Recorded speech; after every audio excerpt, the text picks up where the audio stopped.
Hello friends, welcome to my YouTube channel. In this video I will show you how to add columns in Excel. Okay, so if you want to add column in Excel, so this video will show you how to do it. Here you will see I have created a table. Okay, year and product. Okay, this is the product and this is year.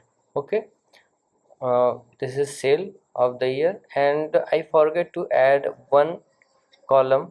Okay, 2020. Okay, so now I want to add between B and C. Okay, so if you want to add any column, so what you have to do, if you want to add any column between B and C, so what you have to do, you have to select C cell. Means if you want to add any column between C and D, okay, so what you have to do, you have to select D. Okay, after that you have to just select, as I want to add the column between B and C, so I have to select this C column. Then here you have to just right click, and then here you will see insert option, click on insert.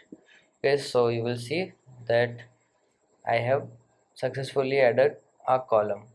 So if you like this video, please like my video and also subscribe my channel for more videos like this. Thanks for watching.